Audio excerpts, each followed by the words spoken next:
The first time I want to talk about happened in March of 2019. I was 26, living in a second-floor apartment on Clement Street in the Richmond district of San Francisco. I'd been there about a year and a half. It was a quiet part of the city, fog-heavy, residential, full of families and older couples and the kind of Chinese restaurants that don't bother translating the best items on the menu. I walked everywhere. That was the whole point of living there. My job was a 12-minute walk. The grocery store was 4 blocks. The laundromat was across the street and 1 door down. I didn't own a car and didn't want one. On the night this happened, I'd been at a friend's place on Balboa, maybe a mile south, watching the Warriors game. There were 5 of us. I left around 11:15. The game had ended, everyone was winding down, and I had an 8 o'clock start the next morning. I said my goodbyes, walked down the interior stairs of her building, and stepped outside. It was cold for San Francisco. Not freezing, but damp, that Pacific fog that sits on your skin and doesn't move. Visibility was maybe 2 blocks before everything softened into white. I started walking north on 22nd Avenue. The streets were mostly empty. A few parked cars. A light on in a kitchen here and there. I had my earbuds in but nothing playing. I just liked having them in at night because it gave me an excuse not to engage if someone talked to me. I'd been walking for maybe 5 minutes when I first noticed footsteps behind me. Not unusual. People walk at night. The Richmond isn't dangerous in any dramatic way. But the footsteps were at my pace, and they stayed at my pace, and they were close enough to hear clearly on a quiet street. I didn't turn around. I just kept walking and started paying attention. At the intersection of 22nd and Cabrillo I turned left, which was my normal route. The footsteps turned with me. Still the same distance. Still the same rhythm.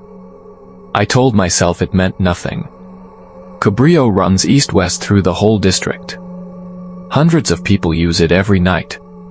But at the next block I did something I hadn't planned. I stopped, just for a second, and pretended to check my phone. The footsteps didn't stop. They slowed. Noticeably. Like someone had been matching my cadence and had to consciously downshift when the pattern broke. Then I started walking again, and the pace behind me picked back up. That's the moment it became real. Not the footsteps themselves, the adjustment. The responsiveness. That's not coincidence. That's attention. I still didn't turn around. I want to explain why, because I think people who've never been in that situation imagine that the first thing you do is look. But looking means acknowledging. It means entering a dynamic. As long as I didn't look, I was just a person walking home, and maybe the person behind me was just a person walking home too. The second I looked, I was a person who knew, and they were a person who knew I knew, and then we were in something together. So instead I changed my route. At 19th Avenue I turned right, north, instead of continuing east on Cabrillo. This wasn't efficient. It added 3 blocks to my walk. There was no reason for someone behind me on Cabrillo to turn north on 19th unless they lived right there or were going to the park. I turned the corner and listened. The footsteps turned. My throat tightened. Not dramatically. Not movie fear. Just a small, cold constriction, like swallowing something too large. I picked up my pace slightly. The footsteps didn't match this time. They maintained their tempo. Which, in a way, was worse. Because it meant whoever it was didn't feel the need to keep up. They weren't worried about losing me. I pulled out my phone and opened my contacts. I didn't call anyone. I just wanted the screen lit and visible in my hand. A phone in your hand at night is a signal. I'm connected, I'm reachable, someone knows where I am, whether that's true or not. At Anza I turned left again, heading west now, which was the wrong direction entirely. I was looping.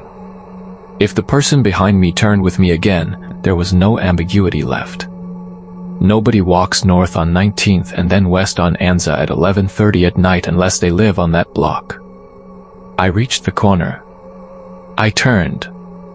I walked 30 feet and stopped under a streetlight, facing forward, phone up, and I listened. Nothing. No footsteps. No sound at all. Just fog and the low hum of 19th Avenue 1 block behind me. I stood there for a full minute. Maybe longer. The street was empty in both directions. A light was on in a second-floor window across the street. A cat appeared on a porch railing, looked at me, and jumped down. Nothing else moved. I took Anza to 21st, turned north again, and eventually reached Clement on a route that made no geographic sense. My hands were shaking when I unlocked my front door. Not violently. Just a tremor. The adrenaline kind.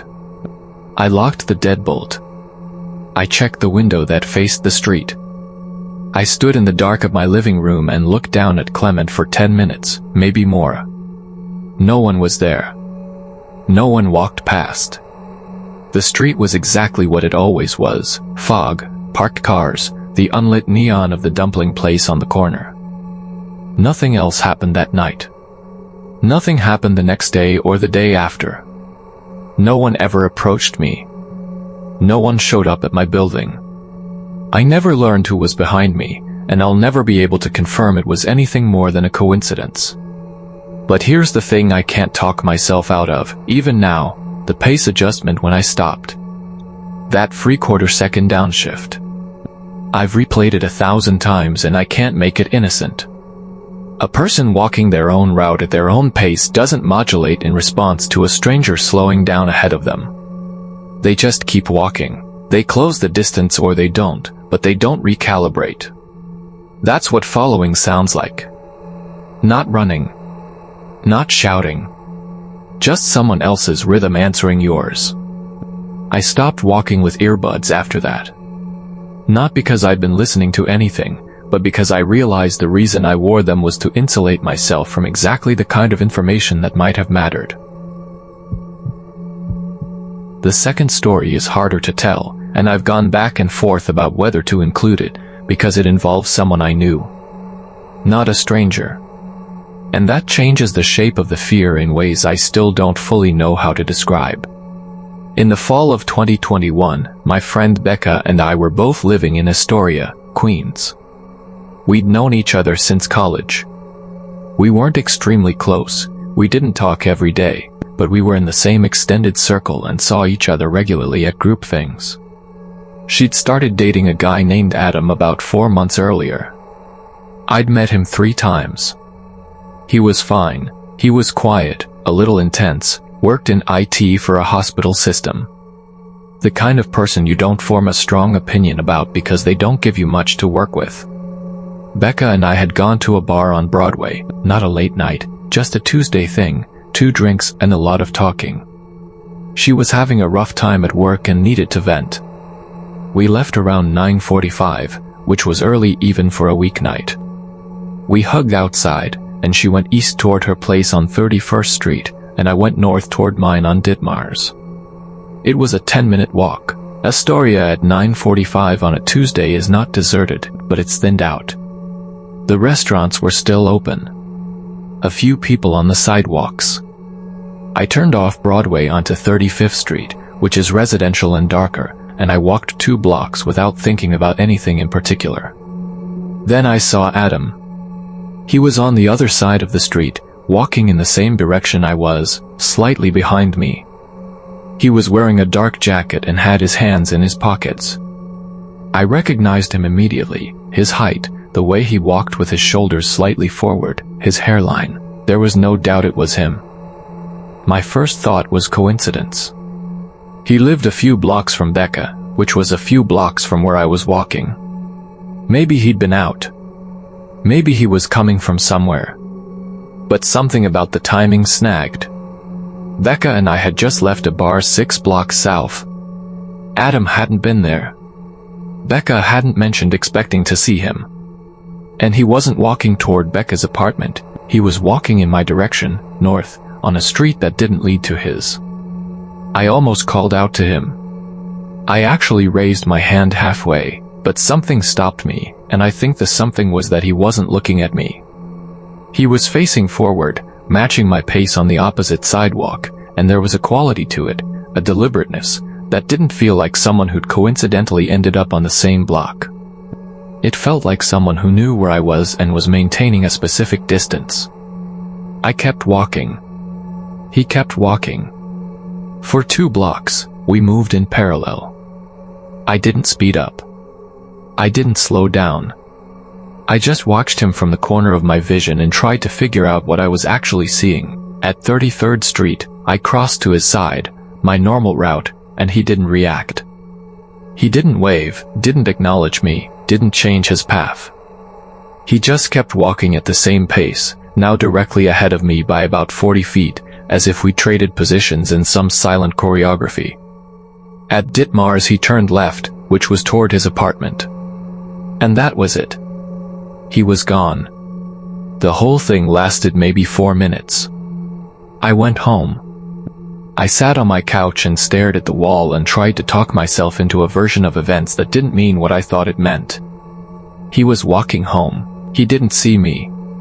The parallel movement was a coincidence. He turned at Ditmars because that's his route. All of this was possible. But Becca had just left me 6 blocks south. She'd walked east. If Adam had been at home, or coming from home, he would have been north of me, not south.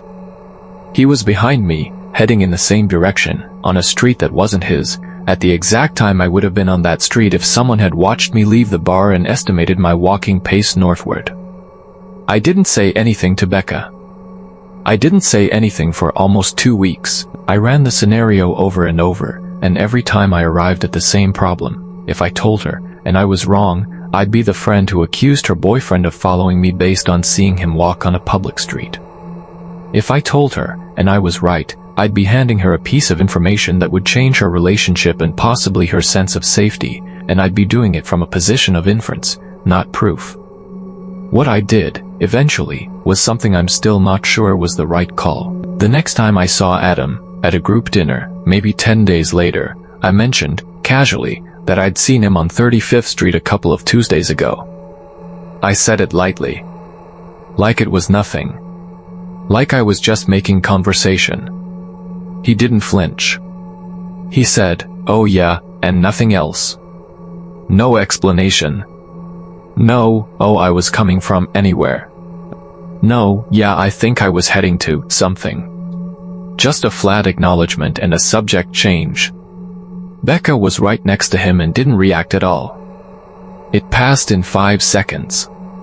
But I watched his face for those 5 seconds, and what I saw was not confusion. It wasn't surprise. It was the very brief, very controlled expression of someone who's been told they were seen and is calculating what that means. Not embarrassed. Not caught. Just adjusting. I told Becca the following week. Not the interpretation, just the facts. I saw Adam on 35th Street the same night we were at the bar. He was walking in my direction. He didn't acknowledge me. When I mentioned it to him, he didn't explain it. I told her I wasn't accusing anyone of anything, but that it felt strange and I thought she should know. She was quiet for a long time. Then she said something I didn't expect. She said, "He does that." She didn't elaborate immediately. I waited. Then she said that twice in the past month she'd found out, through small accidents, a receipt on the counter, a location ping she hadn't asked for, that Adam had been in places he hadn't mentioned. Near her office when he had no reason to be in that neighborhood. At the Trader Joe's near her gym on a weekday afternoon when he was supposed to be working in Manhattan. She'd asked him about both, and both times he'd had an answer that was technically plausible but felt constructed. She said she'd been telling herself it was nothing because each individual instance was nothing, but hearing that he'd been on my street, on a night when he would have known where I was based on where Becca was, that was the piece that made the pattern visible. She broke up with him about 3 weeks later. It wasn't dramatic. She told me afterward that when she confronted him with the full picture, all of it, including my sighting, He didn't deny anything, but he didn't explain anything either. He just went quiet and then said, "I think I need to work on some things." Which is the kind of sentence that sounds like accountability but actually explains nothing and offers nothing and commits to nothing. I saw him once more, on the subway, about 2 months after. He saw me too. We didn't speak. He looked at me for one stop and then looked away, and I got off at my station and walked home, and that was the end of it. What stays with me about that night isn't fear, exactly. It's the specific kind of nausea that comes from realizing you were accounted for. That someone knew where you'd be, and when, and walked a parallel line to confirm it, and did so with enough practice that the only reason I noticed was that I happened to glance across the street at the right second. If I'd been looking at my phone. If I'd been on the other sidewalk. If I'd left the bar 3 minutes later. I never would have known. And that's the part that actually scares me, not that it happened, but how easily it almost didn't register. The third account was sent to me by a woman named Denise, and I'm telling it with her permission. She lives outside of Louisville, Kentucky, in a neighborhood called Okolona, which is an unincorporated area south of the city proper, suburban, flat, lots of strip malls and cul-de-sacs and chain restaurants. She told me this story over the phone, and I'm going to relay it as close to her words as I can. In January of 2023, Denise was 34 and had been working as a dental hygienist at a practice on Outer Loop, about a 7-minute drive from her house. She lived alone. She'd been in the same house for 3 years, a small single-story place at the end of a short street that backed up to a drainage easement. Behind the easement was the rear fencing of a self-storage facility. It was not a neighborhood where people walked. Everyone drove everywhere. The streets didn't have sidewalks. On a Thursday night in the second week of January, Denise came home from work at her usual time, around 5:45. She pulled into her driveway, grabbed her bag from the passenger seat, and went inside. Normal evening. She made dinner, watched something on her laptop, and went to bed around 10:30. The next morning, Friday, she went out to her car and found a footprint on the hood. Not a smudge. A full boot print, in mud, on the driver's side of the hood, as if someone had stepped up onto the car and then stepped off. There was a second print on the ground beside the front tire, same boot, same mud, pointing toward the street. Denise told me her first reaction was annoyance, not fear. She assumed a kid from the neighborhood had run across her car. It had happened once before, years earlier, with a different vehicle. She wiped the print off with a rag, drove to work, and forgot about it. On Saturday evening, she came home around 6 after running errands. She let herself in, put groceries away, and at some point walked into her bedroom to change clothes. Her bedroom window faces the backyard, which faces the drainage easement. The blinds were up. They were always up during the day. She liked the light, and no one could see in from the easement because of the fence line and the slope. She glanced out the window and noticed something on the ground just past her back patio. It was a cigarette butt. Then, next to it, another one. She went out the back door and counted. There were 5 cigarette butts on the ground, all the same brand, Camel Crush, clustered in a tight radius, about 2 feet from the edge of her patio, directly below her bedroom window. Denise doesn't smoke. She told me she stood there looking at those 5 cigarette butts and felt her understanding of the situation change in real time. One cigarette could be anything, someone cutting through the easement, tossing it over the fence. But 5, in a cluster, in the same spot, below her window, that's someone standing still. Standing still and staying. Repeatedly, she went back inside and locked the back door. She checked every window and every lock in the house. She pulled the blinds down in every room. Then she called her brother, Marcus, who lived about 20 minutes away in Highview. He came over that evening and they walked the perimeter of the house together. They found more. On the east side of the house, below the bathroom window, the mulch in the garden bed had been compressed in 2 parallel depressions, knee prints. Someone had knelt in the garden bed against the side of the house. The bathroom window was high and small, frosted glass, and Denise said she'd never felt the need to cover it. But someone had knelt there. The mulch was fresh, she'd laid it in November, and the depressions were clean-edged, recent. Marcus wanted to call the police that night. Denise agreed. A Jefferson County officer came out, took photos of the cigarette butts and the mulch impressions, and filed a report. He told her there wasn't much they could do with what they had, but he recommended a security camera and said to call again if anything else turned up.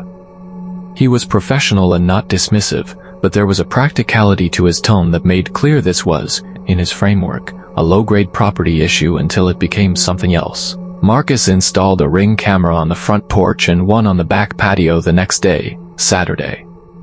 He offered to stay the night. Denise told him she was fine. She told me, on the phone, that she said this because she wanted it to be true and because saying it out loud felt like a way to make it true. She wasn't fine. She barely slept. Nothing happened Saturday night. Nothing happened Sunday. Nothing happened Monday. Denise started to relax. She told herself the cigarettes could have been from a utility worker checking the easement. The mulch could have been a raccoon. The boot print on the car was a kid. The cameras were up now. Whatever it was over. On Tuesday night, she checked the Ring app before bed, cycling through the day's footage on fast forward. Nothing on the front camera. She switched to the back camera. The motion detection log showed one activation at 2:47 a.m. the previous night, Monday night. During the stretch she told herself nothing had happened. She opened the clip. The camera was mounted above the back door, angled down toward the patio and the first few feet of yard. The clip was 11 seconds long. In the first second, the patio light triggered and the image resolved from black into that green-gray infrared wash. In the second and third seconds, there was nothing. Just the patio, the edge of the yard, the top of the fence barely visible at the far margin. Then, at about the 4-second mark, a shape moved at the very left edge of the frame. It moved laterally, from left to right, close to the house, close enough that the camera only caught the shoulder and arm and part of a torso. A jacket. Dark. The shape moved with a slow, unhurried gait, not running, not creeping, just walking along the side of the house, below the windows, in the middle of the night, as if following a habitual path. At the 7-second mark, the shape passed out of the frame to the right. The patio light stayed on for another 4 seconds, illuminating nothing. Then the clip ended. Denise told me she watched it 11 times in a row. She said the thing that disturbed her most wasn't the figure. It was the pace. There was no hesitation. No looking around. No reaction to the light coming on. Whoever it was had been there enough times that the patio light activating wasn't new information. It wasn't a surprise. It was part of the route. She called Marcus. He was there in 25 minutes. They called the police again. A different officer came, reviewed the footage on her phone, and took the report more seriously this time. He said the footage showed a trespasser but not a face, and that without identification there was limited action available, but that they'd increase patrols on her street for the next 2 weeks. He asked if she had any disputes with neighbors. She didn't. He asked if she had an ex-partner who might be doing this. She'd been single for over a year, and her last relationship had ended mutually, undramatically, with a man who'd since moved to Indiana. Marcus stayed that night. And the next. On the second night, Wednesday, he sat in the dark in the living room with the lights off and watched the backyard through a gap in the blinds. He told Denise later that nothing happened, but when she checked the Ring footage the next morning, Thursday, the front camera had captured a motion event at 3:12 a.m. The clip showed nothing visible. Just the empty driveway, her car, the dark street, but the camera had triggered. She told me that this was the moment that changed her understanding of what was happening. The cameras didn't stop it. The presence of another person in the house didn't stop it. The police report didn't stop it. The person, whoever it was, came anyway. came to the front of the house while her brother was sitting in the dark watching the back. This wasn't opportunistic. This wasn't random. Someone had made her house part of their night. What Denise did next is the part of this story I think about most. She didn't escalate. She didn't buy a weapon, though Marcus offered. She didn't post about it online. She didn't install more cameras.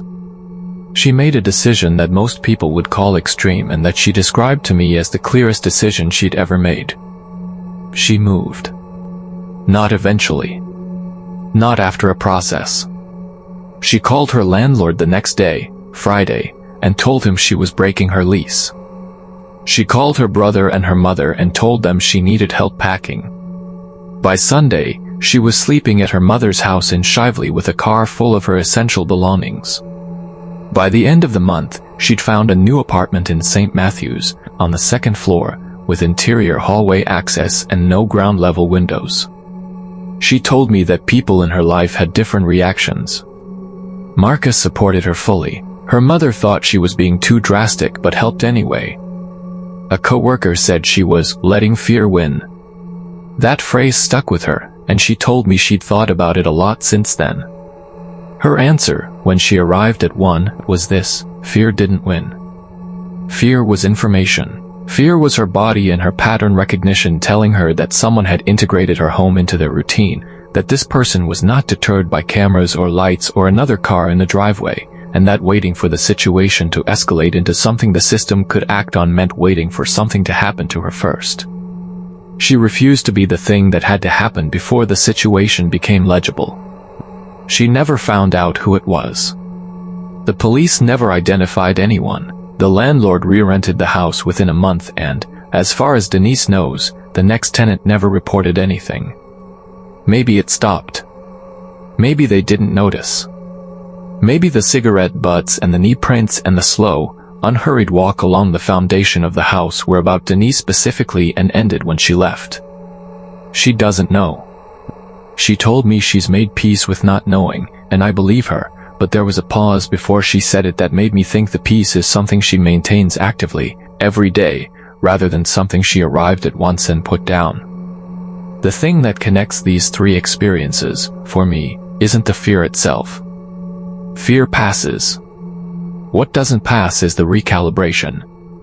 The walk home on Clement Street was 10 minutes of genuine dread, but what it actually cost me was the years afterward of listening differently.